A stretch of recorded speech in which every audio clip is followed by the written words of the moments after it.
கடைமடை பகுதி ஒருங்கிணைந்த விவசாயிகள் சங்கம்,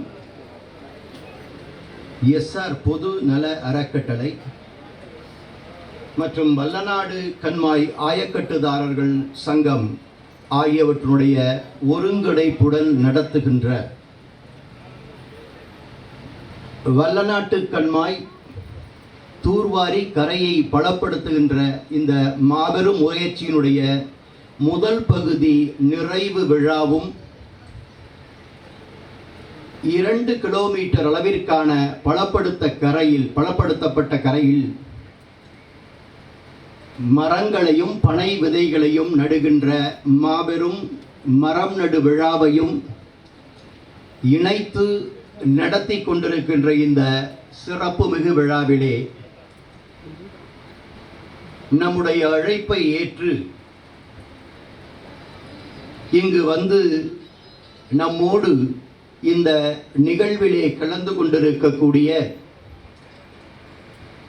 என்னுடைய சகோதரர்கள், சென்னை உயர்நீதிமன்ற மாண்பமை நீதியரசர்கள், தமிழ்நாடு மாநில சட்டப்பணிகள் ஆணைக்குழுவினுடைய உறுப்பினர்களாகவும் இருக்கக்கூடிய அன்பிற்குரிய நீதியரசர் ஏடி ஜெகதீஷ் சந்திரா, நீதியரசர் எம் தண்டபாணி, நீதியரசர் புகழேந்தி, நீதியரசர் செந்தில்குமார் ஆகிய அன்பிற்குரிய நீதியரசர்களே, புதுக்கோட்டை மாவட்ட முதன்மை நீதிபதி அன்பிற்குரிய பூரண ஜெய ஆனந்த் அவர்களே, தமிழ்நாடு மாநில சட்ட பணிகளுடைய ஆணைக்குழுவின் உறுப்பினர் செயலர் அன்பிற்குரிய பாலகிருஷ்ணன் அவர்களே, இந்த மாவட்டத்தினுடைய ஆட்சித்தலைவர் அன்பு சகோதரி அருணா அவர்களே, மாவட்டத்தினுடைய காவல் கண்காணிப்பாளர் அன்பிற்குரிய திரு அபிஷேக் குப்தா அவர்களே, இந்த பெரும் முயற்சியிலே நாம் கேட்டுக்கொண்டதற்கு இணங்க தன்னாலான அனைத்து உதவிகளையும் செய்து ஆயக்கட்டுதாரர்களோடு தோளோடு தோள் நின்று இந்த பணியை நடத்தி கொண்டிருக்கக்கூடிய ஆயக்கட்டுதாரர்களில் ஒருவராகவும் எஸ்ஆர் பப்ளிக் ட்ரஸ்டுடைய நிறுவனராகவும் இருக்கக்கூடிய அன்பிற்குரிய திருப்பணிச்செம்மல் கம்பன் கழக தலைவர் திரு ராமச்சந்திரன் அவர்களே, கைஃபாவினுடைய பொறுப்பாளர்களே, அதனுடைய சார்பாக இங்கே உரை நிகழ்த்தி அமர்ந்திருக்கக்கூடிய நவீன் ஆனந்தன் அவர்களே, அதேபோல் எஸ்ஆர் பொதுநல அறக்கட்டளையின் சார்பிலே உரையாற்றி அமர்ந்திருக்கக்கூடிய தம்பி பால சண்முகம் அவர்களே, வல்லநாட்டு கண்மாய் ஆயக்கட்டுதாரர்கள் சங்கத்தினுடைய தலைவர் அன்பிற்குரிய பெரியவர் ஐயா கருப்பையா அவர்களே, புதுக்கோட்டை மாவட்டத்தினுடைய மாவட்ட தாலுகா அளவிலே இருக்கக்கூடிய மாவட்ட சார்பு சிவில் நீதிபதிகளே, புதுக்கோட்டை வழக்கறிஞர் பெருமக்களே, விவசாய சங்க பிரதிநிதிகளே, இந்த பணியிலே தங்களை அயராது ஈடுபடுத்தி கொண்டிருக்கக்கூடிய பலர் ஈடுபடுத்தி கொண்டிருந்தாலும் ஒரு சில பேருடைய பெயர்களை குறிப்பிடுகிறேன். காரணம், எல்லோருடைய பெயரையும் குறிப்பிடுவது என்பது இயலாத காரியம். திரு வி.சி. ராமையா அவர்களே, அழகம்பாள்புரம் திரு வெங்கடேசன் அவர்களே, இன்னும் அவரோடு தோளோடு தோள் நின்று பணியாற்றி கொண்டிருக்கக்கூடிய 5 ஊராட்சி மன்றங்களைச் சேர்ந்த மேலாள் தலைவர்களே, 5 ஊராட்சிகளை உள்ளடக்கிய 20 கிராமங்களைச் சேர்ந்த விவசாய பெருங்குடி மக்களே, மாவட்டத்தினுடைய பல்வேறு துறைகளில் இருந்து வந்திருக்கக்கூடிய அதிகாரிகள், புதுக்கோட்டை மாநகராட்சியினுடைய ஆணையர், அதேபோல் வனத்துறையினுடைய அதிகாரி, அதேபோல் நீர்வளத்துறையினுடைய அதிகாரிகள், அதேபோல் மின்சார வாரியத்துறை அதிகாரிகள், ஊரக வளர்ச்சித்துறையினுடைய அதிகாரிகள், வருவாய்த்துறையினுடைய அதிகாரிகள் என்று மாவட்டம் முழுமையும் இருந்திருக்கக்கூடிய பல்வேறு துறைகளை சார்ந்த அதிகாரிகள், அலுவலர்கள் இங்கே வந்திருக்கிறீர்கள். அத்துணை அதிகாரிகளையும் இன்னும் இந்த விழாவிலே கலந்து கொண்டிருக்கக்கூடிய இந்த 20 கிராமங்களைச் சேர்ந்த விவசாயிகள், பொதுமக்கள், சமூக ஆர்வலர்கள் அத்துணை பேரையும் என்னுடைய மிகுந்த அன்பால் வணங்கி மகிழ்கிறேன்.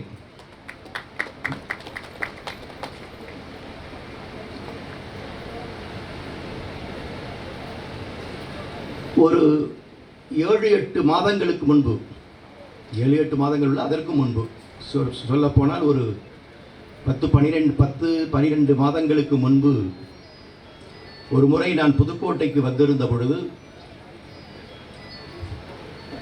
மறைந்த என்னுடைய மூத்த சகோதரர் இந்த மாதிரி வல்லநாட்டு கண்மாய் மிகவும் சீரழிந்து போய் இருக்கிறது, அதனுடைய கரைகள் எல்லாம் பலவீனம் அடைந்திருக்கின்றன, எங்கு பார்த்தாலும் வேலிக்கருவி மண்டி கிடக்கிறது, நீர்வரத்து பாதிக்கப்படுகிறது.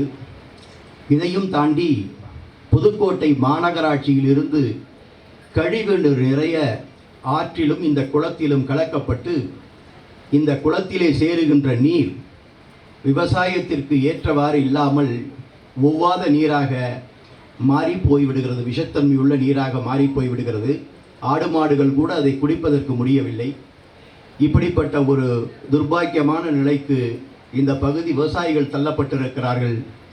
ஆகவே இதற்கு ஏதாவது வழிவகை செய்ய வேண்டும் என்று என்னிடம் கேட்டபொழுது விவசாயிகளும் அழைத்து வந்து எல்லோரும் என்னிடம் கோரிக்கை வைத்தார்கள். நான் அவரிடம் சொன்னது, நான் ஒரு நீதிபதியாக இருக்கிறேன், என்னால் இதில் எந்த அளவிற்கு உங்களுக்கு உதவ முடியும் என்று எனக்கு தெரியவில்லை. இது அரசாங்கமும் மாவட்ட நிர்வாகமும் செய்ய வேண்டிய வேலை, முடிந்தவரை அந்த நிர்வாகத்திடம் கேட்டு பார்க்கலாம் என்று சொல்லிவிட்டு இங்கிருந்து ஒரு 4-5 கிலோமீட்டரிலே அந்த கடையக்குடி என்கிற பகுதி, அங்குதான் வெள்ளாறு, அந்த வெள்ளாற்றிலிருந்து கிளை பிரிந்து தான் இந்த கண்மாய்க்கு நீர் வரத்து வருகிறது. அங்கே ஒரு அணைக்கட்டு உண்டு, ஹோல்ஸ்வர்த் அணைக்கட்டு என்று அதற்கு பெயர். 1934 கட்டப்பட்டது. இங்கே குறிப்பிட்ட பெரியவர் கருப்பையா அவர்கள் குறிப்பிட்டதை போல என்னுடைய தாத்தா அவர்கள் அதை முன்னின்று அந்த அணைக்கட்டை கட்டினார். அது இப்பொழுது நிறைய அதிலே வேலைப்பாடுகள் தேவைப்பட்டு இருந்து இப்பொழுது அரசாங்கம் அதற்கு நிதி உதவியும் வழங்கியிருக்கிறார்கள். அந்த வேலையும் நடைபெற்று கொண்டிருக்கிறது. அதை பார்வையிட சென்ற பொழுது இதேபோல் ஒரு பெரும் கூட்டம் அங்கே கூடிவிட்டார்கள். நம்முடைய விவசாய பெருங்குடி மக்கள் எல்லோருமான கோரிக்கை, இந்த நீர்நிலையை தூர்வாரி கரைகளை பலப்படுத்த வேண்டும், சரி செய்ய வேண்டும். இல்லை என்றால் அதேபோல் அந்த கலக்கின்ற சாக்கடை நீரை தடுத்து நிறுத்த வேண்டும். இல்லை என்றால் விவசாயம் பாதிக்கப்படும். ஆயிரக்கணக்கான ஏக்கர் பாசன வசதி உள்ள புதுக்கோட்டையின் தலை சிறந்த ஒரு கண்மாயாக இருக்கக்கூடிய இந்த வல்லநாட்டு கண்மாயினுடைய பாசன ஆயக்கட்டை கெட்டுப்போய்விடும் என்று அவர்களெல்லாம் கூக்குரலிட்ட பொழுது, சரி முடிந்ததை செய்வோம் என்கின்ற ஒரு முனைப்போடு நான் சென்றேன். அதற்கு பிறகு இதை பற்றி நிறைய பலரிடம் பேசினோம். ஆயக்கட்டுதாரர்கள், அந்த சங்கத்தினுடைய தலைவர், செயலாளர், பல ஊர்களில் இருந்திருக்கக்கூடிய முக்கிய பிரமுகர்கள், ஊராட்சி மன்ற தலைவர்கள் என்று பலரை அழைத்து பேசினோம். கைஃபா அவர்களை பற்றி நான் இங்கே குறிப்பிட்டு சொல்ல வேண்டும். இப்படி ஒரு குளத்தை தூர்வார வேண்டும் என்று சொன்னால் எல்லோருக்கும் நினைவு வருவது, எனக்கு முக்கியமாக நினைவுக்கு வருவது கைஃபா தான். காரணம், அவர்கள் ஒரு 5-6 ஆண்டுகளுக்கு முன்பு அவர்களுடைய ஊரான பேராவூரனிலே அவர்களுடைய குளம் இதேபோல் சீரழிந்து கிடந்தது. காவிரியினுடைய கடைமடை பகுதியாக இருக்கக்கூடிய அந்த குளத்தை தூர்வாரி அதிலே நீர் நிரப்பினால்தான் அந்த ஊர் பகுதி மக்களுக்கு விவசாயம் செழிக்கும் என்கின்ற ஒரு நிலைமையிலே இளைஞர்கள் ஒன்று கூடி 50, 100, 300, 400, 500 என்று ஒவ்வொரு வருடமும் வசூல் செய்து ஒரு ஜேசிபியை வாடகைக்கு எடுத்து மெல்ல மெல்ல அவர்கள் அந்த வேலையை செய்ய துவங்கியிருந்தார்கள் என்கின்ற செய்தி பத்திரிகைகளிலும் தொலைக்காட்சிகளும் வந்ததை அறிந்து நான் அவர்களை பார்க்க வேண்டும், அவர்களுடைய அந்த முயற்சியை ஊக்கப்படுத்த வேண்டும் என்று நினைத்து அந்த ஊருக்கு வருவதாக சொன்னேன். அதேபோல் அந்த ஊருக்கு சென்று அந்த ஏரியிலே இதேபோல் வேலை நடந்து கொண்டிருந்தது. அவர்களை பார்த்து அவர்கள் எப்படி ஒரு அர்ப்பணிப்பு உணர்வோடு அந்த பணியை செய்கிறார்கள் என்பதை உணர்ந்து அவர்களை பாராட்டிவிட்டு தொடர்ந்து நீங்கள் இதை செய்யுங்கள் என்று சொன்னோம். அதற்கு நான் போய் பார்த்த செய்தி பத்திரிகைகளிலும் தொலைக்காட்சியிலும் வந்ததை அறிந்து ஈரோட்டுக்கு பக்கத்திலே ஒரு தொழிலதிபர் அதை உணர்ந்து அவரும் இதுபோல் ஒரு நல்லெண்ணம் கொண்டவர். எனவே அவர் அதை மறுபடி வந்து பார்த்துவிட்டு என்னால் நான் ஒரு உதவியை உங்களுக்கு தருகிறேன் என்று சொல்லி ஒரு ஜேசிபியை இலவசமாக வாங்கி இவர்களுக்கு அளித்ததனுடைய விளைவு அந்த ஏரியை தூர்வாரி, பேராவூரணி பெரிய ஏரி என்று ஒரு பெரிய ஏரி, அந்த ஏரியை முழுக்க தூர்வாரி அந்த வரத்து வாரியையும் சரி செய்து காவிரியினுடைய நீர் அந்த ஏரி முழுமையும் நிரம்பி கடல் போல் காட்சி கொண்டதை நாங்கள் பார்த்திருக்கிறோம். அதற்காக ஒரு விழா எடுத்தார்கள் பேராவூரணியிலே. அந்த விழாவிற்கும் என்னை அழைத்தார்கள். நான் சென்று அவர்களை பாராட்டி பேசிவிட்டு வந்தேன். அப்பொழுது பேசுகின்ற பொழுது நான் சொன்னேன், நீங்கள் இளைஞர்கள் அர்ப்பணிப்புணர்வோடு ஒரு பெருங்கிளைஞர் கூட்டம் சேர்ந்திருக்கிறது, நல்ல விஷயத்தை செய்திருக்கிறீர்கள், செய்து சாதித்திருக்கிறீர்கள்.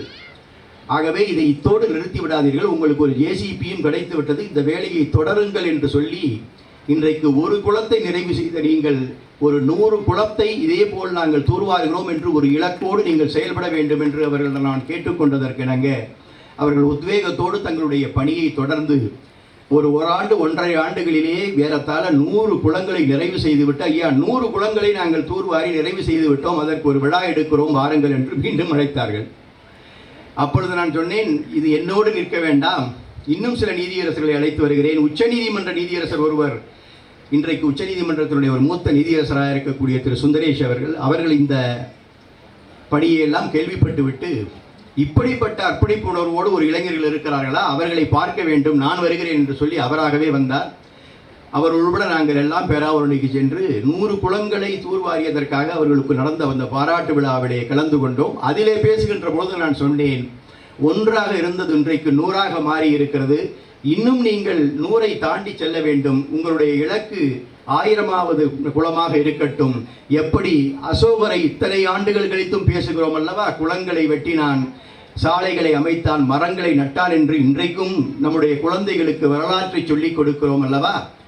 அப்படிப்பட்ட வரலாற்றிலே நீங்கள் கைஃபா இடம்பெற வேண்டும், இந்த இளைஞர்கள் இடம்பெற வேண்டும். உங்களை பார்த்து தமிழ்நாட்டிலே இருக்கக்கூடிய பல இளைஞர் கூட்டம் இது போன்ற அர்ப்பணிப்பு உணர்வோடு ஒரு நல்ல வேலைகளை செய்ய முன்வர வேண்டும், அதற்கு நீங்கள் ஒரு முன்னுதாரணமாக இருக்க வேண்டும் என்று சொல்லி அவரிடம் கேட்டுக்கொண்டதற்கு இணங்க அதையும் செய்கிறோம் ஐயா என்று சொல்லிவிட்டு அந்த விழாவிற்கு நாங்கள் சென்றிருந்தோம். அதற்கு பிறகு அந்த 100 குளம் என்பது அவர்கள் இன்னும் 1-2 வருடங்களிலே 200 கண்மாய்களை அதேபோல் தூர்வாரி விட்டு 200வது கண்மாயை முடித்து ஒரு விழா நடத்தினோம். அதற்கும் நாங்கள் எல்லாம் சென்று விழா அதிலே கலந்து கொண்டு அவர்களை பாராட்டினோம். அந்த வேகம் போய்கொண்டிருக்கிறது இப்பொழுது. அப்படிப்பட்ட அந்த கைஃபாவுடைய பணியை இங்கேயும் நாம் பெற்றுக்கொள்ளலாம் என்று முடிவு செய்து நம்முடைய எஸ்ஆர் பப்ளிக் ட்ரஸ்டுடைய ஃபவுண்டராக இருக்கக்கூடிய திரு ராமச்சந்திரன் அவர்கள், அதுக்கப்புறம் இந்த பல ஊர்களைச் சேர்ந்த பெரியவர்கள், இப்படி கைஃபாவை சேர்ந்தவர்கள், இவர்களெல்லாம் அழைத்து மே மாதம் 4ஆம் தேதி புதுக்கோட்டையிலே ஒரு ஆலோசனை கூட்டம் நடத்தினோம். அந்த ஆலோசனை கூட்டத்திலே ஒரு சில முடிவுகள் எடுக்கப்பட்டன. அந்த முடிவுகளுடைய அடிப்படையிலே இந்த குளத்தை தூர்வாருவது, அதற்கான நிதியை எப்படி உருவாக்குவது, இந்த குளத்தை தூர்வாருவது என்று சொன்னால் அன்றைக்கே உறுதியாக சொன்னோம், இந்த குளத்திலிருந்து எடுக்கப்படுகிற மண் ஒரு பொட்டு மண் கூட இந்த குளத்தை விட்டு வெளியே எங்கும் செல்லாது என்கிற உறுதியை தந்தோம். அந்த உறுதிப்படி தான் இன்றளவும் இந்த வேலை செய்து கொண்டிருக்கிறது.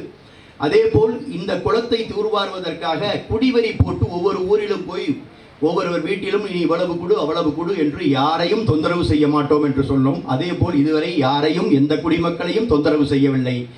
ஆகவே இது என்ஜிஓ என்று சொல்லக்கூடிய தன்னார்வ அமைப்புகளும் எஸ்ஆர் அறக்கட்டளை போன்ற சில பில்லாந்தெரபிஸ் என்று சொல்லக்கூடிய அந்த பொதுநல விரும்பிகளும் இந்த ஆயக்கட்டுதாரர்கள் சங்கமும் இணைந்துதான் இந்த வேலையை செய்து கொண்டிருக்கின்றன. அந்த வேலையை துவக்குவதிலே சில காலதாமதம் ஏற்பட்டது. அதையும் தாண்டி ஒரு ஜூலை மாதத்தில் என்று நினைக்கிறேன் இந்த வேலையை துவக்கினார்கள்.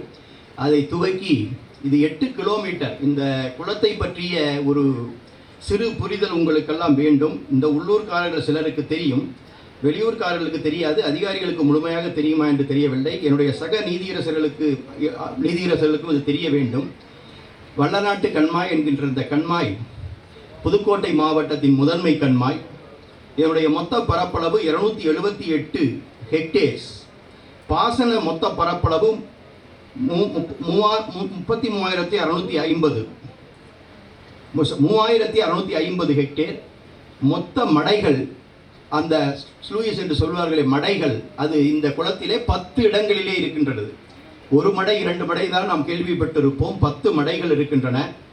அதற்கு பிறகு இந்த கரையினுடைய நீளம், மொத்த நீளம் 8 கிலோமீட்டர். இதனுடைய நீர் ஆதாரம் எங்கிருந்து வருகிறது என்று கூட சக நீதியரசர் கேட்டார். இதற்கு கேட்ச்மெண்ட் ஏரியா என்ன, அதாவது நீர் எங்கிருந்து இதற்கு வருகிறது என்று கேட்டார்.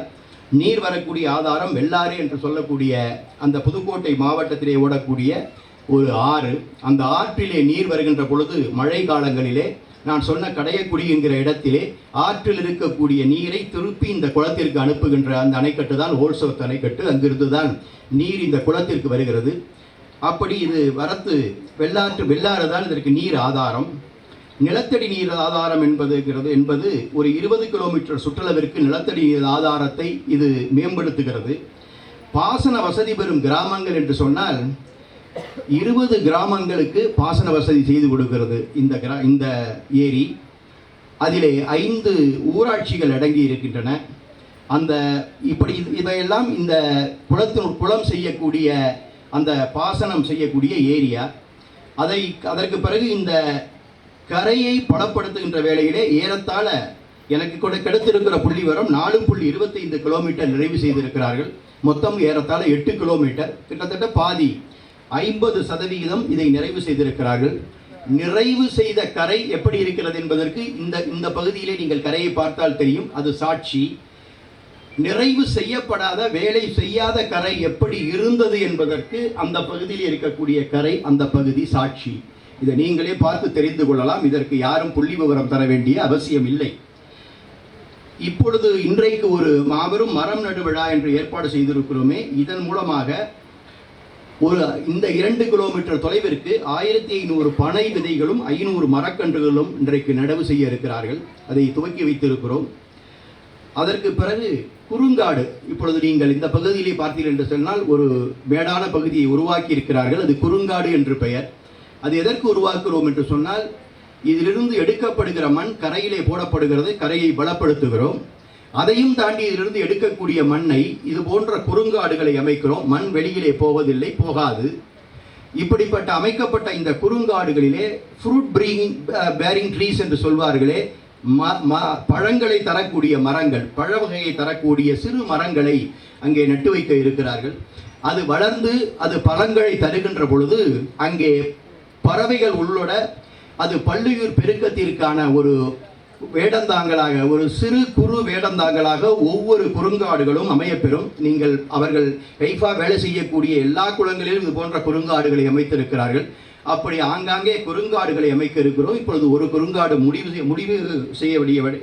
அடைய வேண்டிய நிலையிலே இருக்கிறது. அந்த குறுங்காட்டினுடைய உயரம் 30 மீட்டர், அதனுடைய விட்டம் 30 மீட்டர். அதே போல் இந்த ஏரியினுடைய கொள்ளளவு எத்தனை அடி இப்பொழுது பலப்படுத்தப்பட்டதற்கு பிறகு இந்த ஏரியினுடைய கொள்ளளவு எத்தனை அடி நீரை நிறுத்தலாம் என்று சொன்னால் 8 அடிக்கு நீரை நிறுத்த முடியும் இந்த குளத்திலே. அதே போல் அந்த கரையை எத்தனை உயரத்திற்கு இப்பொழுது உயர்த்தி இருக்கிறார்கள் என்று சொன்னால் 14 அடிக்கு அந்த கரையை உயர்த்தி இருக்கிறார்கள். கரையினுடைய மட்டம் 14 அடி உயர்ந்திருக்கிறது. அதாவது நீர்மட்டத்தினுடைய மட்டத்தை விட ஒரு 6 அடி அதிகமான உயரத்திலே அந்த கரை இருக்கும். எனவே யாரும் பயப்பட தேவையில்லை. 8 அடி நீர் தேங்கினால் கரை உடைந்து விடுமோ என்கின்ற பயம் தேவையில்லை.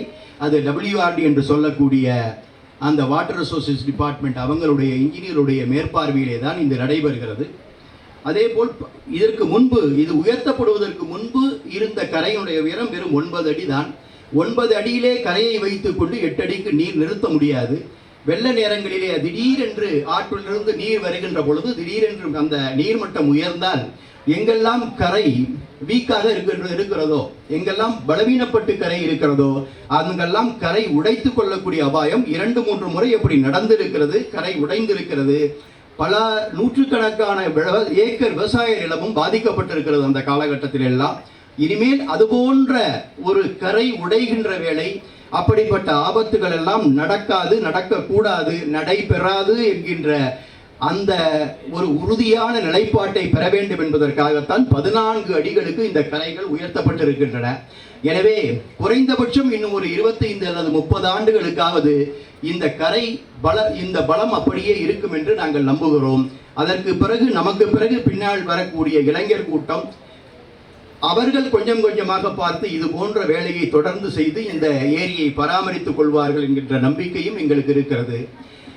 இப்பொழுது இந்த விழாவை எதற்கு இன்றைக்கு ஏற்பாடு செய்திருக்கிறோம் என்று சொன்னால், நான் அடிக்கடி இதை இப்போ தொலைபேசியிலே சென்னையிலிருந்து கேட்டுக்கொண்டிருப்பேன். நண்பர்கள் சொல்லிக் கொண்டிருப்பார்கள் எந்த அளவிற்கு வேலை நடைபெற்று கொண்டிருக்கிறது என்று சொல்லி. இந்த அளவிற்கு வேலை நடைபெற்று கொண்டிருக்கிறது என்று சொல்வார்கள்.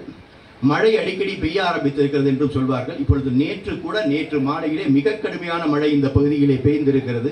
நேற்று 10 மணிக்கு நான் புதுக்கோட்டைக்கு வருகின்ற பொழுது நான் தொலைபேசிகளை கேட்கின்ற பொழுது சொன்னார்கள், இப்படி நிலைமை இருக்கிறது, இதே நிலைமை நீடித்தால் நாளை காலையிலே இதே இடத்திலே விழா நடத்துவதே சற்று சிரமமாக கூட இருக்கலாம் என்று கூட சொன்னார்கள். ஆனால் இறைவனின் சித்தம் இன்றைக்கு இந்த அளவிற்கு நமக்கு வானிலை ஒத்து வந்திருக்கிறது. நாம் இந்த விழாவை நடத்தி இருக்கிறோம், மரங்களை நட்டிருக்கிறோம். உங்களுடைய முகங்களை எல்லாம் மகிழ்ந்திருக்கக்கூடிய உங்கள் முகங்களை எல்லாம் பார்க்கின்ற வாய்ப்பும் எங்களுக்கு கிடைத்திருக்கிறது. அப்படி இந்த விழாவை இன்றைக்கு ஏன் நடத்துகிறோம் என்று சொன்னால், இந்த ஏறத்தாழ 50% பணி நிறைவு பெற்ற இந்த சூழலிலே நாம் இந்த அளவோடு இந்த சீசனுக்கான இந்த பணியை முடிக்கலாம் என்று திட்டமிட்டிருக்கிறோம். காரணம், வானிலை அறிவிக்கையின்படி பார்த்தால் இந்த மாதம் 16ஆம் தேதியிலிருந்து வடகிழக்கு பருவமழை தீவிரமாக பெய்யும் என்று சொல்லியிருக்கிறார்கள். வடகிழக்கு பருவமழை பெய்ய ஆரம்பித்து விட்டால் தினந்தோறும் மழை பெய்யும். ஒரு வாரத்திற்கு கூட தொடர்ந்து மழை பெய்யும். இந்த வேலை செய்ய முடியாது. எனவே இப்பொழுது இந்த வேலையை நிறுத்தி கொண்டு விட்டு மீண்டும் ஏப்ரல் மாதத்திலோ மே மாதத்திலோ குளத்தில் இருந்த நீர் வடிந்ததற்கு பிறகு மீண்டும் 2ஆம் கட்ட பணியை துவக்கலாம் என்கின்ற ஒரு திட்டமும் இருக்கிறது. அந்த பணியையும் முழுமையாக செய்து முடிக்கின்ற பொழுதுதான் இந்த மொத்த ஏரியினுடைய இந்த வேலை முடிவடையும். அது அடுத்த ஆண்டு ஏப்ரல் மே ஜூன் மாதங்களிலே அந்த பணி நடைபெற்று முடிவதற்கான வாய்ப்புகள் இருக்கிறது. எனவே முடிந்தவரை இந்த 50% பணியை சிறப்பாக முடித்ததற்காக நாம் எல்லோரையும் நன்றி கூறுகின்ற ஒரு விழாவாகவும், அதே நேரத்திலே முடிந்த வரைக்கு பலப்படுத்தப்பட்ட இந்த கரையிலே மரங்களை நட்டு வைத்தால், இப்பொழுது மழை பெய்கின்ற காரணத்தினாலே, இது மழைக்காலம் என்கிற காரணத்தினாலே அந்த மரங்களும் செழித்து வளர்வதற்கு வாய்ப்பு இருக்கும் என்கின்ற காரணம், இது இரண்டையும் இணைத்துத்தான் இப்படி ஒரு விழாவை நடத்த வேண்டும் என்று திட்டமிட்டார்கள். அந்த விழா இன்றைக்கு மிகச்சிறப்பாக நடந்தேறி கொண்டிருக்கிறது. இதிலே நீதியரசருடைய பங்களிப்பு, நீதிமன்றத்தினுடைய பங்களிப்பு என்ன என்று கேட்டால், நீதிமன்றங்கள் நீதி பரிபாலனம் செய்வதுதான் அதனுடைய தலையாய பணி, தலையாய நோக்கம். அதற்காகத்தான் நீதிமன்றங்கள் உருவாக்கப்பட்டிருக்கின்றன. தினந்தோறும் நீதிபதிகள், அது உச்ச நீதிமன்றமாக இருந்தாலும் சரி, உயர்நீதிமன்றமாக இருந்தாலும் சரி, மாவட்டத்தில் இருக்கக்கூடிய நீதிமன்றங்களாக இருந்தாலும் சரி, நீதி பரிபாலனத்தை தொடர்ந்து செய்து கொண்டுதான் இருக்கிறார்கள். ஆனால் நீதித்துறையும் மக்களோடு இணைந்த துறைதான், மக்களுக்காக சேவை செய்யக்கூடிய துறைதான் என்கிற அளவிலே சட்டத்திற்கு உட்பட்டு நீதித்துறையும் மக்களுடைய பணியிலே தங்களை ஓரளவுக்காவது ஈடுபடுத்திக் கொள்ள முடியும் என்பதற்கான வாய்ப்புகளை உருவாக்குவதுதான் தமிழ்நாடு மாநில சட்டப்பணிகள் ஆணைக்குழு. அது ஒரு சட்டத்தினுடைய அடிப்படையிலே உருவாக்கப்பட்டது. அது அகில இந்தியாவிலேயும் உருவாக்கப்பட்டிருக்கிறது, உச்ச நீதிமன்றத்திலும் உருவாக்கப்பட்டிருக்கிறது, உயர்நீதிமன்றத்திலும் மாநில அளவிலே உருவாக்கப்பட்டிருக்கிறது, ஒவ்வொரு மாவட்ட நீதிமன்றங்களிலும் மாவட்ட அளவிலே உருவாக்கப்பட்டிருக்கிறது, ஒவ்வொரு தாலுகாவிலும் தாலுகா அளவிலே அந்த இலவச சட்டப்பணிகள் ஆணைக்குழுவானது உருவாக்கப்பட்டிருக்கிறது. அதிலே நிறைய திட்டங்களை செயல்படுத்துவதற்காக டெல்லியிலிருந்து அந்த மத்திய கமிட்டியிலிருந்து நிறைய திட்டங்களை உருவாக்கி நமக்கு தந்திருக்கிறார்கள்.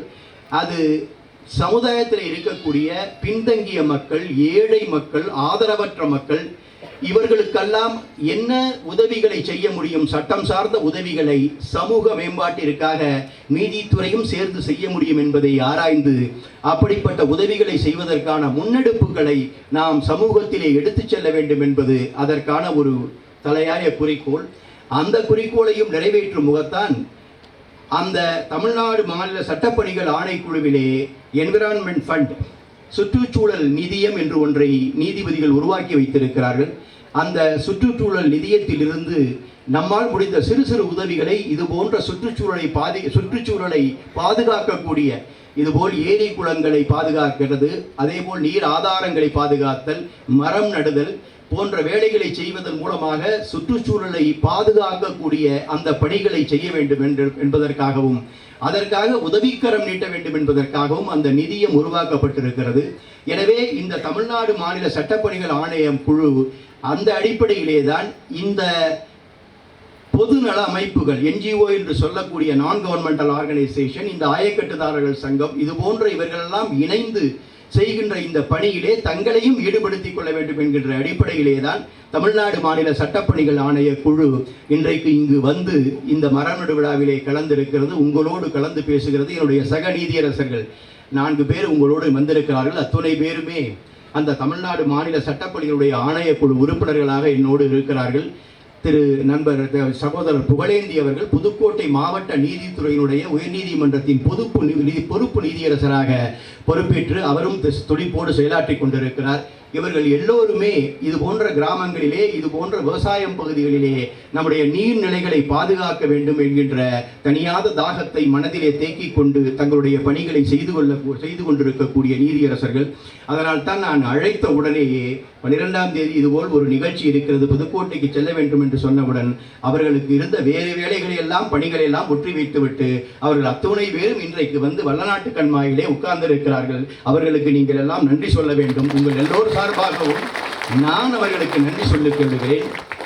இந்த பணிகள் நடைபெறுகின்ற பொழுது சென்ற மாதம் வந்து இங்கு ஒரு முறை நான் இந்த பணிகள் நடைபெறுவதை பார்வையிட்டு சென்றேன். அப்பொழுது நீர்வளத்துறை ஆதாரத்துறையைச் சேர்ந்த அதிகாரிகள் எல்லாம் இருந்தார்கள். ஆனால் இங்கே சில குறைபாடுகள் இருக்கின்றன. என்ன குறைபாடு என்று சொன்னால், ஆரம்பத்திலேயே இந்த டான்ஜெட்கோ என்று சொல்லக்கூடிய எலக்ட்ரிசிட்டி போர்டு அவங்க வந்து இந்த உயரழுத்த மின்கம்பி ஹை டென்ஷன் வயர் அந்த லைன் இந்த பகுதியில் போகிறது.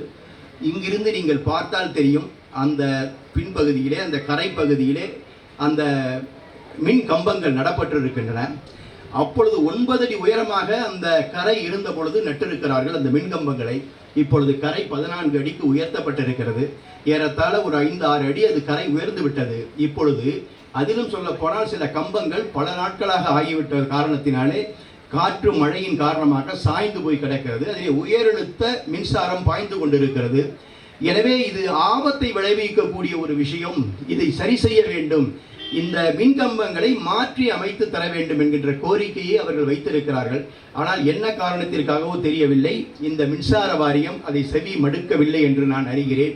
இன்னும் ஒருபடி மேலே போய் சொன்னால், இங்கே இந்த குளம் தூர்வாருகின்ற வேலையை செய்து கொண்டிருக்கக்கூடிய இந்த தன்னார்வலர்களையும் ஆயக்கட்டுதாரர்களையும் அவர்கள் என்ன சொல்லி இருக்கிறார்கள் என்று சொன்னால், நீங்கள் ஒரு போஸ்டை மாற்றி அமைக்க வேண்டும் என்றால் இவ்வளவு ரூபாய் பணம் கட்ட வேண்டும், மின்சார வாரியத்திற்கு பணம் கட்டுங்கள், நாங்கள் மாற்றித் தருகிறோம் என்று சொன்னதாக சொல்கிறார்கள். எந்த அடிப்படையிலே அதிகாரிகள் இப்படிப்பட்ட விளக்கத்தை தந்தார்கள் என்று தெரியவில்லை. அவர்கள் கேட்பது அவர்கள் வீட்டிற்கு வருகின்ற மின்சாரம் தருகின்ற கம்பங்களை மாற்றி அமைக்க சொல்லி அல்ல, பொதுவாக நீங்கள் நட்டு வைத்திருக்கக்கூடிய அந்த கம்பங்களைத்தான் மாற்றித்தர சொல்லி கேட்கிறார்கள்.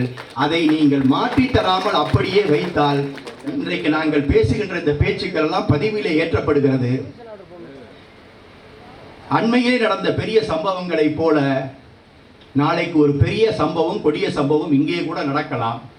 8 அடிக்கு நீர் நிரம்பி அங்கே இருக்கக்கூடிய அந்த உயரழுத்த அந்த மின்கம்பிகள் தொடுகின்ற உயரத்திலே இருந்தால் அல்லது சாய்ந்து போய் இருந்தால் மனிதர்களுக்கும் ஆபத்து, கால்நடைகளுக்கும் ஆபத்து. மேற்கொண்டு அது சாய்ந்து அந்த நீர் பகுதியிலே விழுந்தால், அந்த நீரிலே மின்சாரம் பாய்ந்தால் அத்தனை பேருக்கும் ஆபத்து. இவ்வளவு பெரிய மிகப்பெரிய ஆபத்து இருக்கிறது என்று சொல்லியும் அந்த மின்சார வாரியம் வாழாதிருக்கிறார்கள் என்பதை நினைக்கின்ற பொழுது வேதனையாக இருக்கிறது. மாவட்ட ஆட்சித்தலைவர் இங்கே இருக்கிறார், சம்பந்தப்பட்ட அதிகாரிகள் இங்கே இருக்கிறார்கள். நீங்கள் உடனடியாக இதற்கு நடவடிக்கை எடுக்க வேண்டும். இல்லை என்றால் வேறு வழியிலே தான் அவர்கள் தங்களுடைய நடவடிக்கையை எடுக்க வேண்டிய சூழல் இருக்கும் என்பதையும் நான் அவர்களுக்கு சுட்டிக்காட்ட கடமைப்பட்டிருக்கிறேன். எனவே அதேபோல் இங்கே வேடிக்கருவை மரங்கள் எல்லாம் நிறைந்திருக்கின்றன. அது வனத்துறைக்கு சொந்தமான மரங்கள். அந்த மரங்களை அவர்கள் குத்தகைக்கு விட்டு அவர்கள் அதன் மூலம் அந்த குத்தகை பணத்தை பெற்றுக்கொண்டு அதை குத்தகைக்கு எடுத்தவர்கள் வெட்டி செல்லலாம். அப்படிப்பட்ட ஒரு நடைமுறை இருக்கிறது. அதற்கான நடைமுறையை துவக்க சொல்லியும் ஏற்கனவே சொல்லி இருக்கிறார்கள். அந்த நடைமுறைகள் காலதாமதப்படுவதாகவும் நாங்கள் அறிகிறோம்.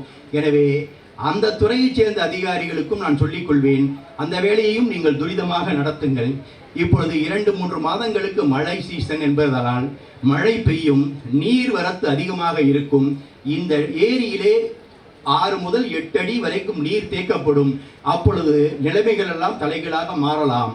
இது போன்ற விஷயங்களில் எல்லாம் நீங்கள் மிக கவனமாக இருக்க வேண்டும். எனவே மாவட்ட ஆட்சித்தலைவர் சம்பந்தப்பட்ட அனைத்து துறை அதிகாரிகளையும் புதுக்கோட்டையிலே உடனடியாக அழைத்து இதை பற்றி ஒரு ஆலோசனை கூட்டம் நடத்தி என்னென்ன நடவடிக்கைகளை துரிதகதியிலே எடுக்க வேண்டும் என்பதை மாவட்ட ஆட்சித்தலைவர் எடுக்க வேண்டும் என்று உங்கள் அத்தனை பேரின் சார்பாகவும் நான் அவர்களை கேட்டுக்கொள்கிறேன்.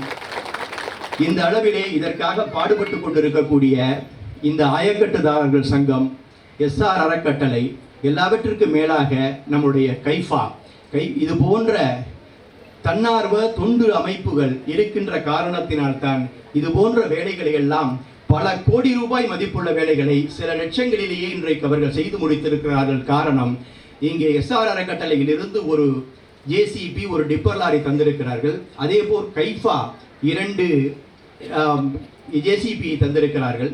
1-2 ஆயக்கட்டுதாரர்கள் வாடகைக்கு எடுத்திருக்கிறார்கள். மற்ற எல்லாவற்றிற்கும் செலவு என்னவென்று சொன்னால் அதற்கான அந்த டீசல் செலவு மாத்திரம்தான், அந்த டிரைவருக்கான சம்பளம் மாத்திரம்தான். அதை மட்டும்தான் விவசாயிகளும் மற்றவர்களும் தருகிறார்கள். அதை வைத்துக்கொண்டு சிறிய முதலீட்டை வைத்துக்கொண்டு மிகப்பெரிய வேலையை இன்றைக்கு செய்து காட்டி இருக்கிறார்கள். 4 கிலோமீட்டர் வல்லநாட்டு கண்மாயினுடைய கரை 14 அடிக்கு உயர்த்தப்பட்டிருக்கிறது என்பது கடந்த 50 ஆண்டுகளிலே நடைபெறாத ஒரு விஷயம். அதை நடத்தி காட்டி இருக்கக்கூடிய இந்த தன்னார்வ அமைப்புகள் பாராட்டுக்குரியவர்களை, இவர்களையெல்லாம் பாராட்ட வேண்டும், இவர்களையெல்லாம் மகிழ்விக்க வேண்டும், இவர்களையெல்லாம் ஊக்குவிக்க வேண்டும் என்கிற காரணத்திற்காகத்தான் எங்களுடைய பணிச்சுமைகளுக்கிடையே 5 நீதிபதிகள் இன்றைக்கு உங்கள் முன்னால் வந்து நிற்கிறோம். இதுதான் இந்த விழாவிற்கான காரணம். இந்த நோக்கத்தோடு இந்த பணி தொடர வேண்டும். இது இந்த முதல் கட்ட பணி இன்றைக்கு நிறைவடைந்தாலும் கூட 2ஆம் கட்ட பணி இன்னும் சில மாதங்கள் கழித்து ஏப்ரல் அல்லது மே மாதத்திலே துவங்கி மீண்டும் நடைபெறும். அதற்கான ஆயத்த வேலைகளையும் அவர்கள் தொடர்ந்து செய்வார்கள் என்கிற நம்பிக்கை எங்களுக்கு இருக்கிறது. அந்த அளவிலே இதற்கு தொடர்ந்து உங்களுடைய ஒத்துழைப்பு, மாவட்ட நிர்வாகத்தினுடைய ஒத்துழைப்பு, முடிந்தால் மாநில அரசுடைய ஒத்துழைப்பும் இருந்தால் இந்த பணி இன்னும் வேகமாக இன்னும் சிறப்பாக நடைபெறுவதற்கு வாய்ப்பு இருக்கும். அந்த ஒத்துழைப்பை எல்லாம் எதிர்பார்த்து காத்திருக்கும் உங்களைப் போல நாங்களும் காத்திருக்கிறோம் என்று சொல்லி இந்த நல்ல வாய்ப்புக்கு நன்றி பாராட்டி விடைபெற்றுக் கொள்கிறேன். நன்றி, வணக்கம்.